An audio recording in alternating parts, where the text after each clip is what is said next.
CJPയുടെ അടുത്ത പ്രൊട്ടസ്റ്റ് ഉടൻ ഉണ്ടാകുമെന്നുള്ള രീതിയിലുള്ള വാർത്തകൾ വരുന്നുണ്ട്. കാരണം അവർക്കെതിരെയുള്ള FIRകൾ പിൻവലിക്കണം എന്നുള്ളതൊക്കെയാണ് ആവശ്യം. ഏറ്റവും പുതിയ വാർത്തകൾ അങ്ങനെയാണ്. ജന്തർ മന്ദറിലെ ഈ ഒരു പ്രതിഷേധവുമായി ബന്ധപ്പെട്ടിട്ട് ഇന്ത്യ സഖ്യമാണെങ്കിൽ നേരെ ഉന്നം വെക്കുന്നത് അമിത്ഷായ്ക്കെതിരെയാണ്. അമിത്ഷായുടെ ഒരു പ്രധാനപ്പെട്ട സ്റ്റേറ്റ്മെന്റ് എന്ന് പറയാനുള്ളതൊന്നും നമ്മൾ ഇതുവരെ കേട്ടതുമില്ല, കണ്ടതുമില്ല. പക്ഷെ ഇടതുപക്ഷമാണെങ്കിൽ ഈ പ്രതിഷേധത്തോട് യോജിക്കുന്നുണ്ട്. പക്ഷെ ചർച്ച കൊണ്ടുവന്ന് സർക്കാരിനെ പ്രതിരോധത്തിലാക്കണമെന്നുള്ളതാണ് അവരുടെ ഒരു തീരുമാനം എന്ന് പറയുന്നത്. ആകെ മൊത്തത്തില് ഇത് ആര് എവിടെ നിന്ന് നിലകൊള്ളണം എന്നുള്ള ഒരു പ്രശ്നമുണ്ടല്ലോ അടിസ്ഥാനപരമായി. ആ ഒരു പ്രശ്നത്തിന് ഇതുവരെയും ഒരു ഇന്ത്യ സഖ്യത്തിൽ പോലും ഒരു തമ്മിലുള്ള ഒരു യോജിപ്പുണ്ടായതായിട്ട് നമുക്ക് കാണാനും കഴിയുന്നില്ല. അമിത്ഷായാണ് ലക്ഷ്യം എന്നുള്ളത് ഇവർ പറയുകയും ചെയ്തിട്ടുണ്ട്. ഇതിന് അമിത്ഷാ എങ്ങനെയായിരിക്കും, അല്ലെങ്കിൽ കേന്ദ്ര നേതൃത്വം ഇതിനെ എങ്ങനെ കാണും, അല്ലെങ്കിൽ അമിത്ഷായെ ലക്ഷ്യം വെച്ചുള്ള ഈ ഒരു പദ്ധതികളൊക്കെ അവർക്ക് ഗുണകരമായിട്ട് മാറുകയും ചെയ്യും. അങ്ങനെ മാറ്റാനുള്ള എല്ലാ വിദ്യകളും അറിയാവുന്ന ഒരു പാർട്ടിയാണ് BJP. ഇപ്പൊ ഇവിടെ നമ്മൾ കാണുന്ന പ്രതിപക്ഷം ശരിക്കും പറഞ്ഞാൽ നമ്മുടെ ഈ വിദ്യാർത്ഥികളുടെ സമരത്തിനകത്ത് നിന്ന് കാര്യമായ പാഠങ്ങൾ, അതിന്റെ സൂക്ഷ്മമായ പാഠങ്ങൾ പഠിക്കാൻ തയ്യാറാവുന്നില്ല. പഠിച്ചിട്ടില്ല എന്നുള്ളത് തന്നെ പറയാം. കാരണം ഇപ്പോഴും ഇപ്പം രാഹുൽ ഗാന്ധി ആണെങ്കിലും അതല്ലെങ്കിൽ പ്രതിപക്ഷ നേതാവ് ശരിക്കും ഈ രണ്ട് വ്യക്തികളിലേക്ക് ടാർഗറ്റ് ചെയ്യാണ് അദ്ദേഹത്തിന്റെ ഈ പ്രവർത്തനങ്ങൾ നീങ്ങുന്നത്. ഒന്ന് മോഡി, അതല്ലെങ്കിൽ അമിത്ഷാ. അത് പരാജയപ്പെട്ടു എന്നുള്ളതിന്റെ വലിയ പ്രഖ്യാപനമായിരുന്നു ഈ ജന്തർ മന്ദറിലെ കോക്രോച്ച് ജനതാ പാർട്ടിയുടെ ഈ നമ്മൾ കണ്ട ആ സമരം എന്ന് പറയുന്നത്. അതിപ്പോഴും അതിനകത്തൊന്നും മനസ്സിലാക്കാതെ ഈ കോൺഗ്രസ് പാർട്ടി അതല്ലെങ്കിൽ രാഹുൽ ഗാന്ധിയും പ്രതിപക്ഷവും മൊത്തത്തിലെടുത്ത് നോക്കിക്കഴിഞ്ഞാൽ അവർ ശ്രമിക്കുന്ന അവരുടെ ലക്ഷ്യം നമുക്ക് നോക്കിക്കഴിഞ്ഞാൽ ഇപ്പൊ ഈ വിദ്യാർത്ഥികൾ, ഇപ്പൊ ജൻസികൾ ഉന്നയിച്ച അവരുടെ ഒരു വിഷയമുണ്ട്. അത് അതിനകത്ത് അവരുടെ ആകാംക്ഷയുണ്ട്. അത് നീറ്റ് പരീക്ഷ മാത്രമല്ല, നീറ്റ് പരീക്ഷ അതിനകത്തൊരു ഏറ്റവും ഒടുവിലത്തെ നിമിത്തം മാത്രമേ ആയിട്ടുള്ളൂ. അപ്പൊ അവരുടെ കാലഘട്ടം നേരിടുന്ന വെല്ലുവിളികൾ അവർ അലട്ടുന്നുണ്ട്. അതേപോലെ തന്നെ ഈ പറഞ്ഞതുപോലെ നീറ്റ് പരീക്ഷയിൽ അവരുടെ വിദ്യാർത്ഥികൾ നേരിട്ട ഒരു സംഭവം, പിന്നെ അതേപോലെ ഈ ഉന്നത വിദ്യാഭ്യാസ രംഗത്ത് നിൽക്കുന്ന പ്രശ്നങ്ങൾ, ഈ മത്സരം, ഇങ്ങനെ ഒരുപാട് അവർക്ക് പോലും അറിയാൻ വയ്യാത്ത ഒരുപാട് ആകാംക്ഷകളും മറ്റുമൊക്കെ അവര് ചൂഴ്ന്നിരിക്കുന്നു. അതോടൊപ്പം തന്നെ അവരുടേതായിട്ടുള്ള കാലത്തിന്റെ ഈ സാങ്കേതിക വിദ്യയില് അവരുടെ സാങ്കേതിക വിദ്യയാണ്. അപ്പൊ അതുകൊണ്ട് തന്നെ അവരെപ്പോഴും ഈ പറയുന്നതുപോലെ നമ്മളെല്ലാവരും പറയാറുണ്ടായിരുന്നില്ല, അവർക്ക് വലിയ രാഷ്ട്രീയം താല്പര്യമില്ല, എല്ലാവരും ഇങ്ങനെ സോംബികളെ പോലെ നോക്കിയിരിക്കുകയാണ് എന്നൊക്കെയായിരുന്നു പറയുന്നത്. അപ്പൊ അതിൽ നിന്ന് വ്യത്യസ്തമായിട്ട് അവർ ഈ പുതിയ കാലത്തെ അവർക്ക് ക്ലാരിറ്റി ചിലപ്പോൾ കുറവുണ്ടാവാം, ചിലപ്പോൾ അവരുടെ പുതിയത് തേടുന്നുണ്ടാവാം. അങ്ങനെയുള്ളൊരു സാഹചര്യത്തില് ഒരു നിമിത്തത്തിൽ നിന്നാണ്. അപ്പൊ നമ്മുടെ ഈ തൃശ്ശൂർ പൂരത്തിനോടനുബന്ധിച്ച് ഈ മുണ്ടത്തിക്കോട് വെടിക്കെട്ട് അപകടം ഉണ്ടായല്ലോ. അപ്പൊ അവിടെ അന്ന് ഈ വന്നിരുന്ന ചില എക്സ്പേർട്സ് സംസാരിച്ചതിൽ പറയുന്നുണ്ടായിരുന്നു, ചെരുപ്പിട്ടുകൊണ്ട് ഉണ്ടാക്കുന്ന സ്ഥലത്ത് പോകാൻ പാടില്ല. കാരണം ചെരുപ്പിട്ടുകൊണ്ട് പോകുന്ന സമയത്ത് ചെറിയൊരു മൺതരിയുടെ സ്പാർക്ക് ഉണ്ടായാൽ മതി ഇത് സംഭവിക്കാം എന്ന് പറഞ്ഞതുപോലെ അത്തരം ഒരു സ്പാർക്കിൽ നിന്നാണ് ഈ കോക്രോച്ച് പാർട്ടി ഉണ്ടാവുന്നത്. പിന്നെ ചീഫ് ജസ്റ്റിസിന്റെ പ്രസ്താവനയും ഈ പാർട്ടി ഉണ്ടാവുന്നു. അപ്പൊ ഇത് ബാക്കി അവരുടെ ഉണ്ടായിരുന്ന കുമിഞ്ഞുകൂടിയിരുന്ന വൈകാരികതകൾ മുഴുവനും ഒന്നിച്ച് ഇങ്ങനെ പുറത്തേക്ക് വരികയായിരുന്നു ചെയ്യും. അവിടെ അവരുടെ ഈ നേതാവ്, വിശേഷിച്ചും ആ സൗരവ് ദാസിന്റെ ആവർത്തിച്ചിട്ടുള്ള ഒരു പ്രസ്താവന കാണണം. അയാൾ വളരെ വ്യക്തമായിട്ട് അയാൾ ആശയങ്ങൾ കമ്മ്യൂണിക്കേറ്റ് ചെയ്യുന്ന ഒരു കുട്ടിയാണ്. അയാൾ പറഞ്ഞത്, റാഡിക്കലായിട്ട് ഞങ്ങൾ ഒരാവശ്യം ഉന്നയിക്കുന്നില്ല, അടിസ്ഥാനപരമായിട്ട് രാഷ്ട്രീയമായിട്ടുള്ള സംഭവങ്ങളൊന്നും ഉന്നയിക്കുന്നില്ല. ഇപ്പൊ ഉണ്ടായിരിക്കുന്ന ഒരു വിഷയത്തില് ഈ അക്കൗണ്ടബിലിറ്റി ഒറ്റ വിഷയം അവർ പറഞ്ഞു. ജനാധിപത്യ സംവിധാനത്തിലെ ഏറ്റവും വലിയ വിഷയമാണ് അക്കൗണ്ടബിലിറ്റി. നമ്മുടെ ജനങ്ങൾക്ക് ഇല്ലാത്ത സംഗതിയും അക്കൗണ്ടബിലിറ്റിയാണ്, പ്രതിപക്ഷത്തിന് ഇല്ലാത്തതും അക്കൗണ്ടബിലിറ്റിയാണ്. ഇപ്പൊ നമ്മൾ ഈ കാണുന്ന രാഹുൽ ഗാന്ധിയുടെ അതല്ല പ്രതിപക്ഷ നേതാവിന്റെ ഒക്കെ നടപടിയിലും പ്രതിപക്ഷ നടപടിയിലും കാണുന്നത് ഈ അക്കൗണ്ടബിലിറ്റി ഇല്ലാത്തതാണ്. അപ്പോ ആ അക്കൗണ്ടബിലിറ്റി പ്രതീക്ഷിച്ചുകൊണ്ടാണ് ഈ മന്ത്രിയുടെ രാജിയും പിന്നെ തുടർന്നിട്ടുള്ള മറ്റേ കേസുകൾ പിൻവലിക്കുക, ഇങ്ങനെയൊക്കെയുള്ള അതേപോലെ നഷ്ടപരിഹാരം കൊടുക്കുക ആത്മഹത്യ ചെയ്തവർ, ഇത്തരം വളരെ വ്യക്തമായിട്ടുള്ള ആവശ്യങ്ങൾ മുന്നോട്ട് വെച്ചിട്ടാണ് ഇവർ ഈ സമരം നടത്തിയത്. അതോടൊപ്പം തന്നെ സോനം വാങ്ചുക്കിന്റെ നിരാഹാര സമരവും പ്രധാനമായിട്ട് ഇതുണ്ട്. വളരെ സൂക്ഷ്മതലത്തിൽ ഏറ്റവും ഒരുപക്ഷെ ഇന്ത്യ മുഴുവൻ ഉണർത്തിയത് അതാണ്. അത് വേറൊരു വിഷയമാണ്, അതിലേക്ക് നമുക്ക് പിന്നെ പോകാം. അപ്പൊ ഇത്തരം ഒരു അവിടെയാണ് ഇതിന്റെ ഈ കുട്ടികളുടെ ആർജവം പുറത്തേക്ക് വന്നത്. ഈ ആർജവം ഒരിക്കലും പറഞ്ഞു മനസ്സിലാക്കുന്ന സാധനമല്ല, പ്രവൃത്തിയിലൂടെ മറ്റുള്ളവർക്ക് മനസ്സിലാകുന്ന സാധനമാണ്. അത് പ്രവൃത്തിയിലൂടെ അവരുടെ തലമുറയും ഈ CJPയുടെ അതല്ലെങ്കിൽ ഈ യുവാക്കള് ജൻസികൾ മാത്രമല്ലായിരുന്നു ആ സമരത്തിനോട് പിന്തുണ പ്രഖ്യാപിച്ചത്, മുതിർന്നവരും പ്രഖ്യാപിച്ചു. അതിന്റെ കാരണം ഈ ആർജവം കണ്ടിട്ടാണ്. ഈ ആർജവം ഇവിടെ പ്രതിപക്ഷത്തിന് ഇല്ലാതായി. അത് ഈ ആർജവം ഇല്ല എന്നുള്ളതാണ് ഓരോ തവണയും ആവർത്തിച്ച് നമുക്ക് മനസ്സിലാക്കിക്കൊണ്ടിരിക്കുന്നത്. അതിന്റെ കാരണം എന്താണ്? അതിന്റെ കാരണം ഈ വിഷയത്തിനോടുള്ള കമ്മിറ്റ്മെന്റ് അല്ലെ വിഷയത്തിനോടുള്ള ആ സമീപനത്തില് ആർജവമില്ല. കാരണം ഇന്ത്യൻ ജനതയുടെ ജീവിതത്തെ മാറ്റണം. എന്താണ് പദ്ധതി? അത് എങ്ങനെയാണ് മാറേണ്ടത്? ഈ ഗവൺമെന്റിന്റെ പദ്ധതികൾ ജനങ്ങളുടെ ജീവിതത്തെ മെച്ചപ്പെടുത്താൻ ഉപയോഗിക്കുന്ന അല്ലെങ്കിൽ അത് ഇന്നതുകൊണ്ടാണ് സംഭവിക്കുന്നത്. ഇന്ത്യൻ ജനങ്ങളുടെ വിഷയങ്ങൾ എന്താണ്? ഈ യുവാക്കളുടെ പ്രശ്നം ഐഡന്റിഫൈ ചെയ്തിരുന്നതിന്റെ പോരായ്മ ഇവിടുത്തെ പ്രതിപക്ഷത്തിന്റെ അല്ലേ? അപ്പൊ അതവിടെ അങ്ങനെയുള്ള വിഷയങ്ങളിലേക്ക് നോക്കുന്നതിന് പകരം എങ്ങനെ തങ്ങൾക്ക് ഈ പറഞ്ഞതുപോലെ ഭരണപക്ഷത്തെ തോൽപ്പിച്ചുകൊണ്ട് പരാജയപ്പെടുത്തിക്കൊണ്ട് ഞങ്ങളിതാ നേടിയിരിക്കുന്നു. അതായത് അവരുടെ പാർട്ടിയുടെ സങ്കുചിതമായ താല്പര്യവും പാർട്ടി നേതാക്കൾക്ക് ശ്രദ്ധാകേന്ദ്രത്തിൽ നിൽക്കേണ്ട ആവശ്യകതയും, അതിലൂടെ രാഷ്ട്രീയത്തെ മെച്ചപ്പെടുത്താം, അതിലൂടെ ജനങ്ങളുടെ പിന്തുണ നേടി വോട്ട് വാങ്ങി അധികാരത്തിലെത്താം എന്നൊക്കെയുള്ള മിഥ്യാധാരണയുടെ അടിസ്ഥാനത്തിലാണ് ഇപ്പൊ ഈ പ്രതിപക്ഷം ചെയ്യുന്ന അവരുടെ പാർട്ടിയുടെയും അവരുടെ നേതാക്കളുടെയും താല്പര്യത്തിന് എന്താ പറയാ ഊന്നൽ കൊടുത്തുകൊണ്ടാണ്. വിദ്യാർത്ഥികളുടേത് അവരുടെ പ്രശ്നങ്ങളിലായിരുന്നു ഊന്നൽ കൊടുത്തത്. ഇവിടെയാണ് ഈ ആർജവത്തിന്റെ വ്യത്യാസം വന്നത്. രണ്ട് തലങ്ങളാണ്. അപ്പൊ ഇതുകൊണ്ട് ഒന്ന് ആലോചിച്ചു, പാർലമെന്റ് എന്ന് പറയുന്നത് ശരിക്കും പറഞ്ഞാൽ ഇപ്പോ ഈ ബഹളം വയ്ക്കുക, ഗോഗോ വിളിക്കുക, തടസ്സപ്പെടുത്തുക, ഇത് ഗവൺമെന്റിനെ സംബന്ധിച്ച് വളരെ അനുകൂലമായ ഒരു സാഹചര്യം. ബില്ലുകളൊക്കെ ഈ അപ്പം ചുടുന്നതിനേക്കാൾ എളുപ്പത്തിൽ പാസ്സാക്കി കൊണ്ടുപോകാൻ പറ്റും. മറിച്ച് ഒരിക്കല് ശശി തരൂർ പറയുകയുണ്ടായി, ഇങ്ങനെ ബഹളം വയ്ക്കുന്നത് നല്ലതല്ല, പാർലമെന്റിനെ ഒരു ഡിസ്കഷന്റെ ഫോറമാക്കി മാറ്റേണ്ടത് ആവശ്യമാണ്. എന്തുകൊണ്ട് ഈ വിഷയങ്ങളൊക്കെ പാർലമെന്റിൽ വളരെ ഇന്നത്തെ ഈ സാങ്കേതിക വിദ്യ എല്ലാം തത്സമയം നമ്മൾ കണ്ടുകൊണ്ടിരിക്കുകയല്ലേ, എന്തുകൊണ്ട് വളരെ മനോഹരമായിട്ട് ഈ വിഷയത്തെ അവതരിപ്പിച്ച് പാർലമെന്റിനെ ഉപയോഗിച്ചുകൂടാ? ഈ നീറ്റ് പരീക്ഷയുമായി ബന്ധപ്പെട്ടിട്ട് അതായത് ഒരു ചർച്ച വരുമ്പോൾ അതിന്റെ പ്രോസസ്സും കാര്യങ്ങളും ഇനി എങ്ങനെ വേണമെന്നുള്ള ഒരു കാര്യം വരുമ്പോൾ പോലും അന്നും പ്രതിപക്ഷം ബഹളം വെക്കുകയാണ് ചെയ്തത് എന്നുള്ള റിപ്പോർട്ടും കണ്ടു.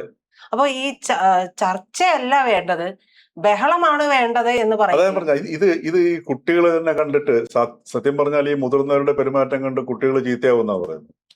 പക്ഷെ ഇവിടെ മുതിർന്നവരുടെ ഈ മോശപ്പെട്ട പെരുമാറ്റം കണ്ടിട്ട് കുട്ടികൾ തിരുത്തിയാണ് ഇവിടെ ചെയ്തിരിക്കുന്നത്. ഇതെന്തുകൊണ്ടാന്ന് വെച്ചാൽ ഇത് ഗവൺമെന്റിന് വളരെ അനുകൂലമാണ്.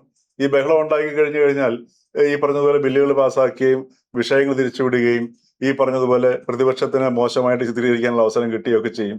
അമിത്ഷായ്ക്കും ഈ പറഞ്ഞ പ്രധാനമന്ത്രിക്കും ഒന്നും വന്ന് സഭയിൽ വന്ന് അവരുടെ പ്രസ്താവന നടത്തേണ്ട ആവശ്യം വരില്ല. ഇതൊരു കോൺഫ്ലിക്റ്റിന്റെ അതിലേക്ക് പോകുന്ന സമയത്ത് അപ്പൊ അവിടെയാണ് ഈ ഫോക്കസ് തെറ്റുന്നത്.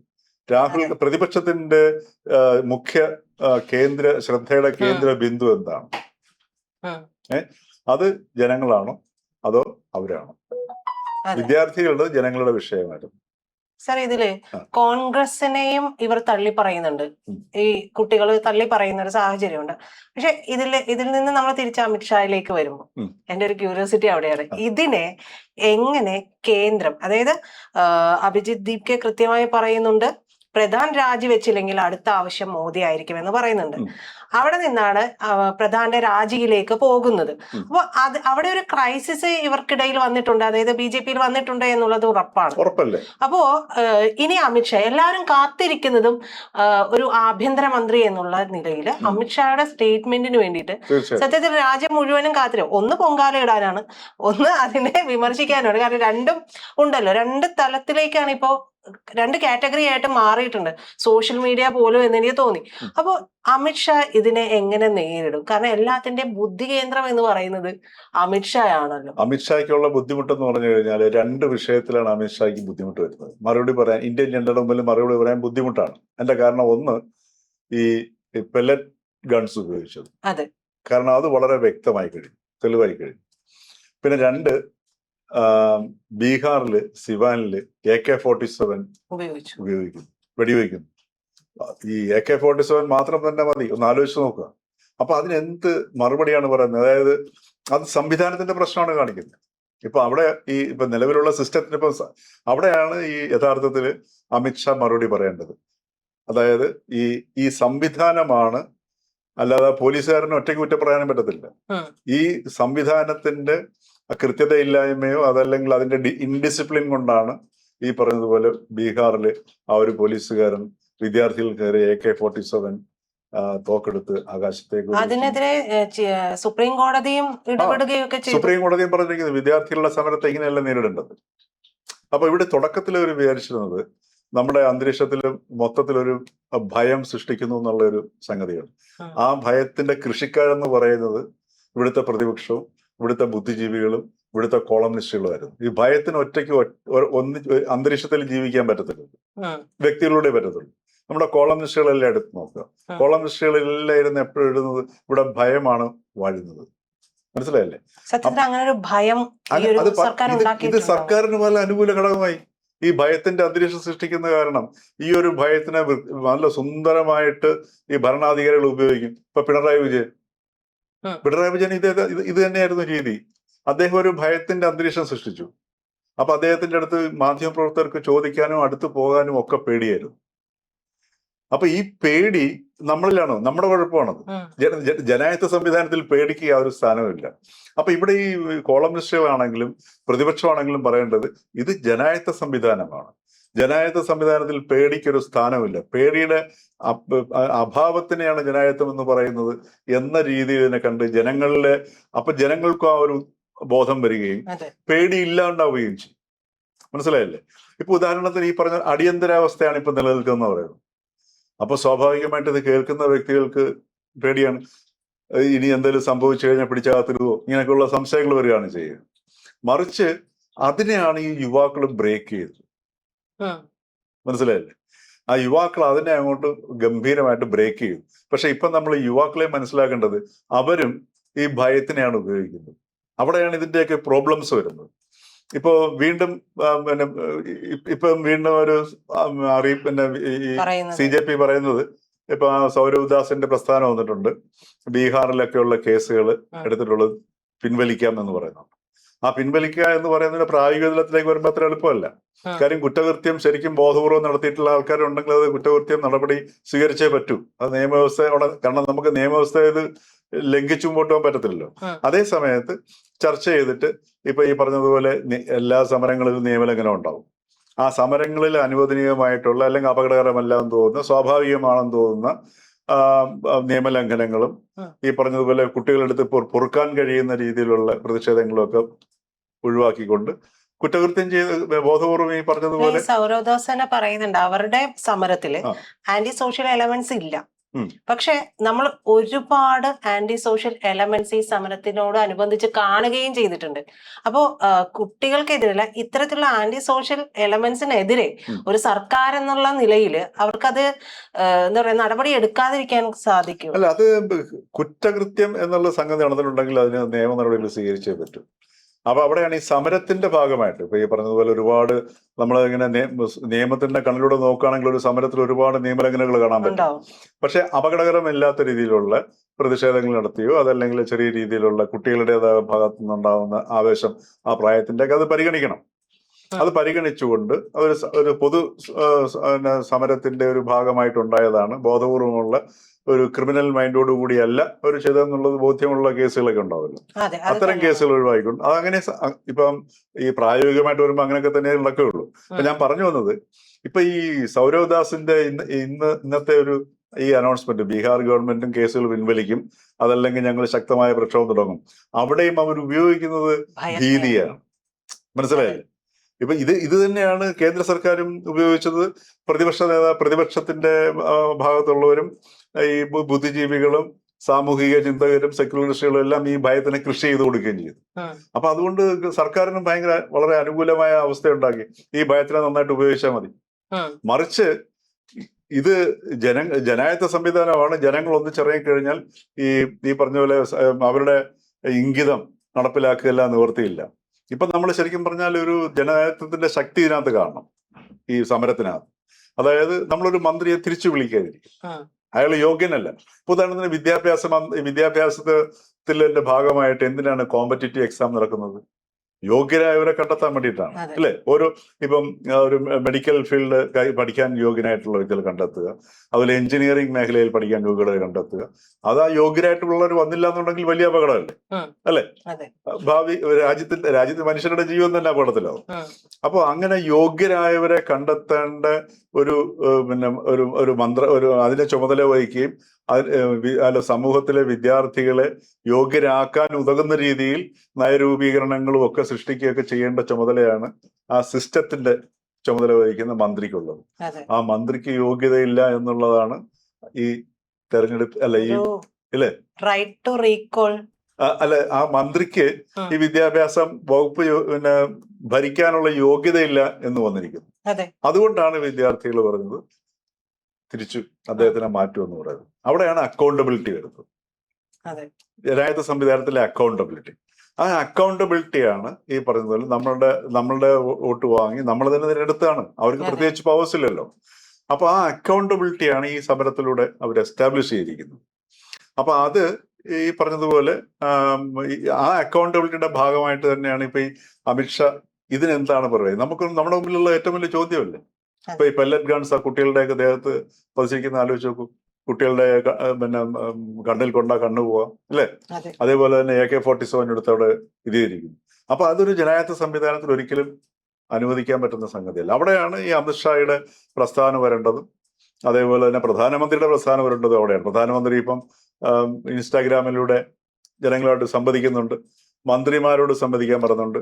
ഇപ്പൊ ഈ ഗവൺമെന്റിന്റെ ഒരു വലിയ പ്രശ്നം ഇതാണ്. അപ്പൊ അവര് പറയുകയാണ്, കേൾക്കാനും കൂടെ തയ്യാറാവണം. അപ്പൊ അതാണ് ഈ ഒരു ജൻസി സമരം മുമ്പോട്ട് വെച്ചിരിക്കുന്ന ഏറ്റവും വലിയൊരു സംഗതി. ഗവൺമെന്റ് കേൾക്കാനും കൂടെ തയ്യാറാകുക എന്നുള്ളതാണ്, കേൾക്കാനും തയ്യാറാകുക, അല്ലെ? അപ്പൊ അത് പറയാനും തയ്യാറാവണം. അത് പറയാൻ തയ്യാറാവാത്തതാണ് പ്രതിപക്ഷത്തിന്റെ ഏറ്റവും വലിയ പ്രശ്നം. ശരിക്കും ഒരു പ്രതിപക്ഷമായിട്ട് ഇവിടെ CJP മാറിയ ഒരു കാഴ്ച. അവിടെയാണ് നേരത്തെ പ്രജിത ചോദിച്ച ചോദ്യം ഉണ്ടല്ലോ, ഇതെങ്ങനെയാണ് BJP ഉപയോഗിക്കാൻ പോവുക എന്നുള്ളത്. ഇത് BJP അതിമനോഹരമായിട്ട് ഉപയോഗിക്കും. ഈ CJP-നെ അവർ പ്രോത്സാഹിപ്പിക്കും. ഈ CJP-യെ പ്രോത്സാഹിപ്പിച്ച് അവരിപ്പോ പറയുന്നുണ്ട് എല്ലാ ഇപ്പൊ ഇന്നലെ സാക്ഷി അവരുടെ ഒരു സൈറ്റ് തുടങ്ങിയിട്ടുണ്ട്, അല്ലെ? സാക്ഷി തുടങ്ങിയിട്ടുണ്ട്. ഈ സാക്ഷിക്ക് എല്ലാ ജില്ലകളിലും അഭിഭാഷകരുണ്ടാകും എന്നാണ് അവർ പറഞ്ഞിരിക്കുന്നത് സാർ. അപ്പൊ അവര് വളരെ സ്വാഭാവികമായിട്ട് ഒരു രാഷ്ട്രീയ പാർട്ടിയുടെ രൂപത്തിലേക്ക് ഡെവലപ്പ് ചെയ്തുകൊണ്ടിരിക്കുകയാണ്. അപ്പൊ അതിന്റെ പിന്നിൽ ചിലപ്പോൾ പലരും ഉണ്ടാവാം, ചിലപ്പോൾ BJP തന്നെ ഉണ്ടായിക്കൂടെ എന്ന് പറയാൻ പറ്റില്ല. മനസ്സിലായില്ലേ? അത് അവര് പോലും അറിയണമെന്നില്ല. ഇപ്പൊ തങ്ങളെ സഹായിക്കുന്നവര് BJP-യുടെ ദൂതരാണെന്ന് പോലും അറിയണമെന്നില്ല. അപ്പൊ ആ രീതിയിലൊക്കെയാണ് ഇത്തരം കാര്യങ്ങൾ നടക്കുന്നത്. അപ്പൊ അതിനെ ഡെവലപ്പ് ചെയ്തെടുത്തു കഴിഞ്ഞാൽ, അതിനെ വികസിപ്പിച്ചു കഴിഞ്ഞാൽ, അതിന് നല്ല ഊർജം പകർന്നു കഴിഞ്ഞാൽ, ഇപ്പൊ ഈ പറഞ്ഞതുപോലെ ഇപ്പൊ ബീഹാറിലെ ഈ വിദ്യാർത്ഥികൾക്കെതിരെയുള്ള കേസ് പിൻവലിക്കുമെന്ന് ഇന്ന് ആരാ പറഞ്ഞിരിക്കുന്നത്? സൗരവ് ദാസാ പറഞ്ഞിരിക്കുന്നത്. ഇവിടുത്തെ പ്രതിപക്ഷം അല്ലാന്ന് ആലോചിക്കണം, അല്ലേ? അപ്പൊ ഒരു പ്രതിപക്ഷമാക്കിയിട്ട് ഇവരെ ഡെവലപ്പ് ചെയ്തുകൊണ്ട് വരികയും, അല്ലെങ്കിൽ അവർക്ക് ആ ഒരു യഥാർത്ഥ പ്രതിപക്ഷം ഇവിടുത്തെ വ്യവസ്ഥാപിത അല്ലെങ്കിൽ പാർലമെന്റിൽ ശബ്ദം ഉയർത്താൻ പറ്റുന്ന പ്രതിപക്ഷമല്ല എന്ന് പറയുകയും, എവരാണ് പ്രതിപക്ഷം എന്ന് വരുത്തുകയും ചെയ്തു കഴിഞ്ഞാൽ സ്വാഭാവികമായിട്ട് BJP ഈ ഒരു അവസരത്തെ ഉപയോഗിക്കുന്നുള്ളത് യാതൊരു സംശയവുമില്ല.